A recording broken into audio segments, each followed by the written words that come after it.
Good morning. I just want to clarify some things that I've been hearing lately, that we are comprised of only two parts, the soul and the spirit, and that the soul is the one that's most easily misled, manipulated, and misinformed. Uh, this is very misleading, in that it does have some truth in it with some very effective misinformation. This information is coming from Satan, because he doesn't want you to focus on the part of us that is easily misled, misinformed, and manipulated.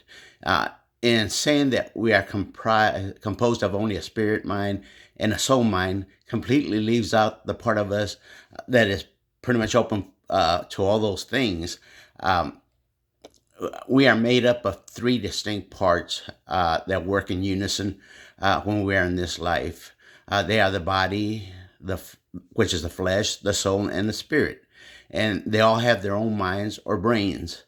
The body's brain is in the skull, the spirit's brain is in the heart, while the soul's brain is in the stomach. Even scientists have discovered that there's a brain in our stomachs called the enteric nervous system. Um, so let me give you just a small breakdown of what each part's function is. The body is to remember everything that we learn in our lifetime, like hammering, how to throw a basketball, skiing, all the motor skills that we learn, the body remembers. Okay, the soul keeps a memory of all of our lifetimes, including the present one, while the spirit remembers every action or event that happens in our present lifetime.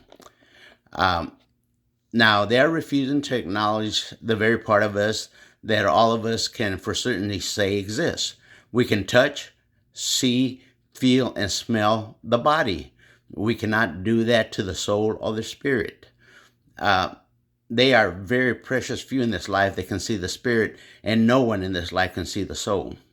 Uh, uh, Out of these three parts, the one that's most is the one that's it is most easily influenced, misled, or manipulated is the body. Jesus said, "The spirit is willing, but the flesh is weak." The soul is the one least open to manipulation or misinformation because it has the memory of every life, every success, and every failure. The spirit is the next one less prone to those things because it is our connection, our conduit to God. But even the spirit can be misled and manipulated. Just look at the fallen angels for that proof.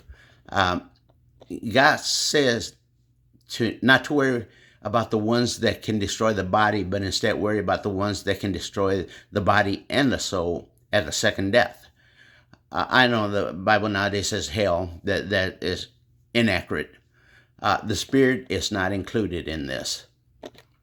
Uh, the soul is very important to us to get into the kingdom of heaven. Without it, we cannot enter the kingdom. Satan knows this, and that is why he's always shown as only being interested in our souls by either owning them, or making sure that they will be destroyed in the second death. Uh, Now, if you are saying that I am incorrect in saying that we have three parts uh, that are critical in making us the beings that we are, even science will agree with me. If you look at psychology or psychiatry, what do they say makes up our minds? If you listen to Freud, it is the id, ego, and superego. But if you listen to more current psychologists, it is the conscious, subconscious, and the superconscious or unconscious mind. No matter what you call them, they are listed as three distinct parts. Um, the way this works in the body, that the body is drawn into doing things that are pleasurable to itself, the flesh. So it will tend to make decisions based on whether it is pleasurable to itself or not. And it's this trait that makes us open to Satan's manipulation. The spirit is our conduct to God, so it can be deceived and manipulated, but only by being convinced that we are like God or our gods ourselves. Again, look at the fallen angels for this. Lastly, the soul cannot be misled or manipulated because it already knows the reality of life, from having experienced so many births, so many deaths, and everything in between, from us choosing to be evil to us choosing to be good. The soul, which dwells in our subconscious, will give us little nudges when it realizes that we're making the same mistakes that we made before. The spirit, which is in our unconscious, only guides us to do what God wants us to do, while the body, the conscious mind, only wants to experience joy and pleasure. Now, that is why it is the easiest to manipulate. The soul is the least likely to be manipulated, and that is why Satan wants people to pass this misinformation along, and the truth. Okay. One thing I have to say, the dragon is not friendly. It is not peaceful. A dragon by its very nature seeks to destroy and devour men.